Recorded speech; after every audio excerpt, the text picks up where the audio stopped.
Jnanam paramam dhyayam. Knowledge is supreme.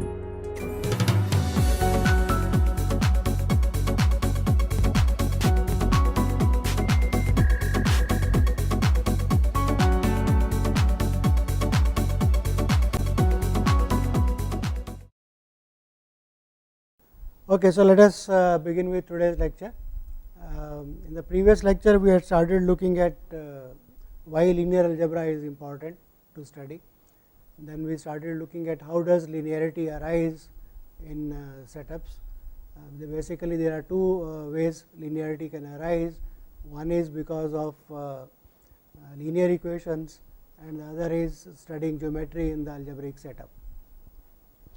We started looking at the system of linear equations. We looked at system of linear equations in 2 variables and then in 3 variables. And in both dimension 2 and dimension 3, that is 2 variables and 3 variables, we analyzed geometrically how the solutions can be obtained. And that led us to algebraic method of solving those equations, namely trying to eliminate variables one at a time and trying to see whether the system has a solution or not. So, we will start with looking at general system of linear equations and generalize the Gauss elimination method for a system of m linear equations in n variables. So, let us look at so we recall that equation of the type a1 x1 plus a2 x2 and so on, a n x n equal to b 1, we call it as a linear equation because the variables x1, x2, x3 and xn all have powers 1, and we say this linear equation has coefficients a1, a2, a n. In general, we may have a collection of m linear equations in n variables, and we will write it as a11 x1 plus a12 x2 and so on.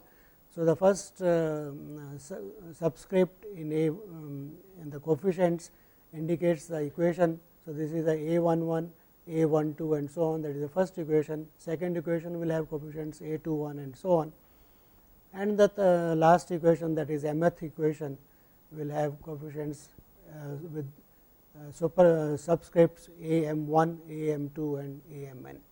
So, this is a system of m equations in n variables, and we called a vector in Rn S1, S2, Sn a solution of the system if it satisfies all the equations, namely if we replace x1 by S1, x2 by S2 and xn by Sn in all the equations, then we should get the left hand side is equal to the right hand side. So, in such a vector S1, S2, Sn is called a solution of the system. And we saw that the solution of the system does not change if we change the order of the equations, that is just renumbering the equations instead of first to be the second. The solution does not change.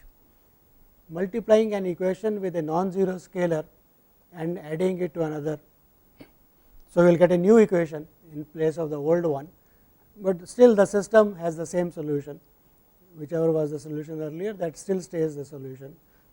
And thirdly, if you multiply an equation by a non-zero scalar, you are changing only scaling both sides equally, so the solution does not change.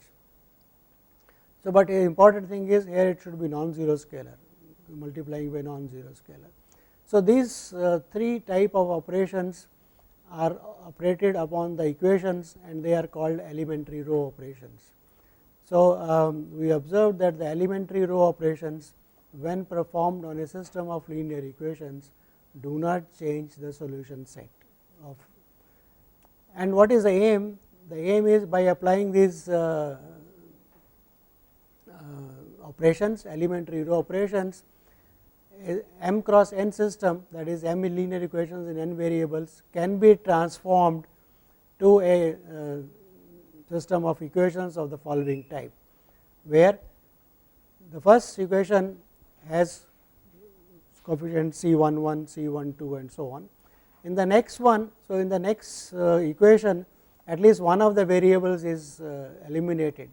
if here C11 was not 0, then in the next one that coefficient is eliminated and you get a equation which starts with x2. Possibly x2 also can be 0, but x1 is positively missing in this. So, one variable has been eliminated. So, using those elementary row operations, the system, given system can be changed, can be transformed to a system of the following type.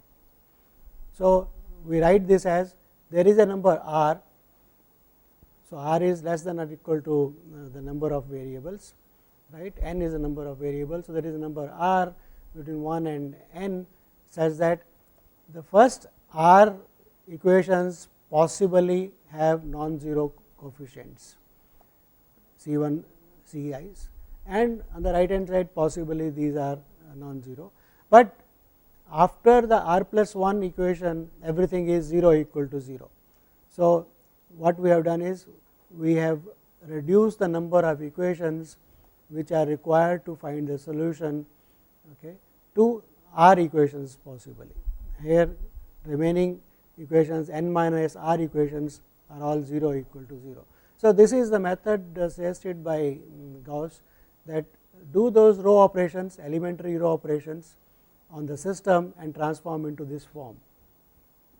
But what is the advantage of this? So, let us now supposing in this last equation the remaining equations are always true, but look at this equation. Okay. In this, supposing it so happens, okay, that one of the coefficients CRR is not equal to 0, is 0, all the coefficients here are 0, but dr is not equal to 0. Suppose this happens, right. It is possible, we did not say that these coefficients need not be 0, they all can be 0, but dr is not 0. That will mean what? You will get 0 equal to a non-zero number, and that will mean there is some inconsistency in the system. So, the system will not have any solution. So, that is called a inconsistent. So, if conclusion is, if for some r between 1 and n is the number of variables, all the coefficients C r j are equal to 0, that means for all j in those, that equation the left hand side is 0, but the right hand side is not equal to 0, then the system is inconsistent. So, the second possibility is system is consistent, that means this does not happen. So, then there are solutions. So, then n minus r variables get arbitrary values. So, let us just look at the previous equation. Supposing this is a consistent system. So, this involves the variable xr plus 1 and xr, the variable xr plus 1 and xn.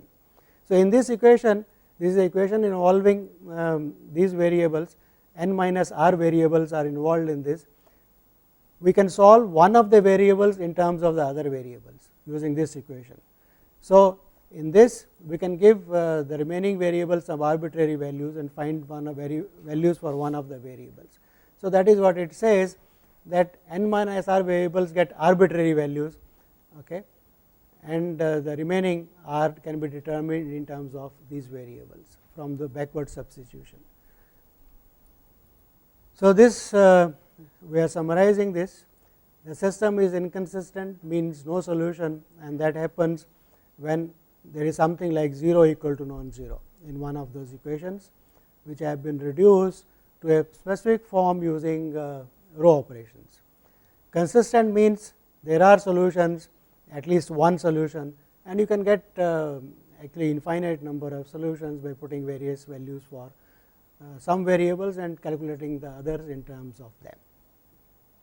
So, this is the method suggested by Gauss to solve system of linear equations. To make the system more systematic, we realize that the coefficients are important and not the variables. So, a11 x1 plus so on. So, what we do is we will just look at the coefficients of these equations. Here it was equality equal to b1. So, we look at this array of numbers. So, it becomes important to study array of numbers, that gave us a concept of what is a matrix. So, such a thing is called a matrix. So, this system we saw it yesterday. in the previous lectures, that this system of linear equations, m equations in n variables, can be written in terms of matrices. So, A11, A12, A1n, if you take that as the first row, second row A21, A2n and so on, and call that matrix as A. So, A is AJK, is m cross n coefficient matrix. So, the matrix consisting of the coefficients of these m equations, forgetting the variables and forgetting the arithmetic symbols, that is A. X is the variable which is an unknown vector. So, x1, x2, xn, that is a variable vector, you can call it x. So, this is n rows, one column, this is m rows, n columns. So, when you multiply, you will get m cross, right. So, B1, B2, Bm. So, there is a typo here, it should have been Bm. Okay. So, in the matrix form, you get this Ax is equal to B, the matrix form of the equation. The idea of writing in the matrix form is, we are not really concerned with this x, we are only concerned with A and B when we transform, apply elementary transformations. So, and by Gauss elimination method says that the coefficient matrix and that vector B, after those elementary row operations, get transformed into matrices of this type. A gets transformed into something like C11, C12 and so on, and there are some bottom rows which are equal to 0. Right, that is a form after applying elementary row operations, and of course, the vector B will get changed to something else. So, that is the vector B tilde. So, the transformed matrix A, which was original, is transformed to A tilde, which is of this form, and the vector B gets transformed to B tilde, because whatever operation you are doing on the left hand side, you have to do it on the right hand side also, right. So, when A changes, B automatically is going to change according to those operations, right. So, this is the new coefficient matrix for the new system, which is equivalent to the earlier one, and this has a special form. Look at the bottom, there are some rows which are all equal to 0, and the number of possibly non-zero coefficients, right, the place where they occur is increasing. So, we will try, this is a special form of a matrix. We will spend some time on this form of the matrix, because this is going to be important for all future calculations. So, to keep track of A and the vector B together, we form a new matrix. A is m cross n, B is m cross right, B is the coefficient, B is on the right hand side, B1, B2, Bm. So, again there is a typo here, it should have been Bm, right, because there are m equations, right. So, the row operations whatever we do on A are also going to be done on B. So, this is the matrix on which we are going to operate, and the idea is do the elementary row operations and change it to that form. This part of the matrix should be changed to the special form. So, this matrix is called the augmented matrix, because we have added one more column to A. So, this is called augmented matrix of the system of linear equations, and Gauss elimination method is summarized as reducing this matrix to a special form by elementary row operations. So, what is that special form? We will discuss that. Here is the special form. It is called the row echelon form of a matrix. So, for any matrix M, which is m cross n, non-zero, of course, if it is a 0 matrix, there is nothing to do with it, we are not given anything. So, we assume that there is at least one non-zero entry in the matrix. So, M is a m cross n non-zero matrix. We say this matrix is in row echelon form, REF is short for row echelon form, if there is a number r between 1 and the minimum of m and n. What is m? M is the number of rows, n is the number of columns. So, there is a number r which is between 1 and the minimum of the two, okay. And there are integers which are p1, p2 and pr, right, natural numbers p1, p2, pr. Here is the number r, right. So, this is between minimum, and there are natural numbers 1 P1, P2, PR with the following properties, right. So, we are going to describe the matrix in terms of this R and P1, P2 and PR. The first property says the matrix looks like the first R rows possibly are non-zero, R1, R2, R, the first R rows are possibly non-zero. So, this is the number R which is appearing here, remaining are all 0 rows, bottom is just 0. Okay. So, that is the property of this characteristic property of this number R. Okay. So, what is the next one? Now, we had those, now we want to describe those, these are non-zero rows, right. So, I am going to describe these non-zero rows now. So, pick up any one of them. So, call it Ri, I is between 1 and R, this is a non-zero row. How does it look like? It looks like 0, 0, 0, 0. The first non-zero entry should be Ai, Pi. So, that Pi which was there, right, that was minimum between 1 and, so it is less than the number of columns. So, that means in the ith Pith column the first non-zero entry appears. This is the ith column, this is the right Pith column, ith row, this is the ith row going, at the Pith column the first non-zero entry appears. We do not bother about what are the remaining entries, only we bother that the first non-zero entry in the non-zero row, it should come at the Pith place, Pith column, and these numbers they should be in this order. P1 should be strictly less than P2, right, P2 should be strictly less than P3. That means what? This means in the first R rows the non-zero entries they can't go back kind of thing. If it is in some row it is coming at a place, in the next rows it has to be on the right side of it column, right. The previous ones are all 0. So, the first non-zero entry comes at Pith column. So, in P1 somewhere comes. So, P2 non-zero entry should not come on the left side of that column, it should be only on the column numbered on the right hand side of it. So, that is the property of this P1, P2, PR. Okay. So, this is what the matrix will look like. Maybe the first row, first entry is 0, does not matter. So, there is a number R, here is the number R. So, that the bottom rows are all 0. So, what are the non-zero rows left? These top R rows are non-zero. So, it has a non-zero entry, each of these rows has a non-zero entry somewhere. We are only describing which place it has non-zero entry. For the first one it comes at the P1th column, this is P1 column. For the second one it should not come on the left side column, it should go somewhere on the right side. So, it comes at a place called numbered as P2. So, the column for the second row is P2, where the first non-zero entry in that row occurs, that should be on the right side of P1 and so on. So, in the Rth one it comes at a place, we do not know what are these entries remaining, we are not bothered about them also.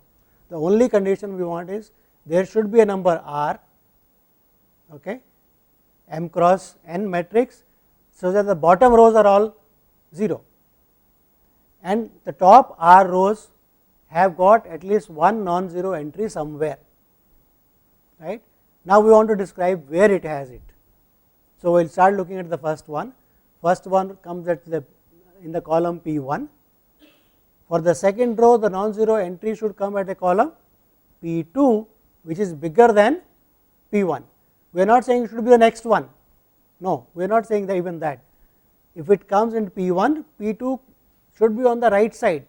So, P2 should be, the column P2 should be bigger than P1. It could be here somewhere also possibly, right, it can go beyond, but positively it should be on the right side of the column for the first one. Each next row the non-zero entry should come on the right side, right. The column in which it appears should be column number should be bigger than the previous one. So, it should look like some kind of a staircase kind of a thing, and then bottom are all are 0, right. So, this is called the row equivalent form of a matrix, and the Gauss said if you apply elementary row operations every matrix, he did not say exactly in the matrix form, it was doing it for linear equations 2 and 3 variables and so on. He said you can bring it to that form, right. So, later on it was made more rigorous. For a matrix of course non-zero m cross n, there is a number r. Why this has to be between minimum of m and n? Because r rows are non-zero, right. So, r has to be less than the number of rows, r has to be less than m, but the non-zero entry is going to come in a column. So, r also has to be less than or equal to number of columns, right. Is it clear? That is why this condition is put, r should be between 1, it should be between the first column and the minimum of m and n. If it is a 3 cross 2 matrix, right, this number r cannot be more than 2, that means it cannot be 3, it has to be 1 or 2 only, right. So, first, so r tells us how many rows are non-zero, bottom rows are 0, right, and each row which is non-zero is described, it is described by the numbers pi. For the ith row which is non-zero, look at the column where the non-zero entry is coming. So, look at the place where the non-zero entry, first non-zero entry is the first non-zero entry is coming. So, that place is pi, then we should have p1 less than p2 less than pr. Of course, it has to be less than or equal to n the number of columns. So, that is the row equivalent form, and that is what it says. The matrix will look like this. Now, note, we are not saying there is only one row equivalent form of a matrix,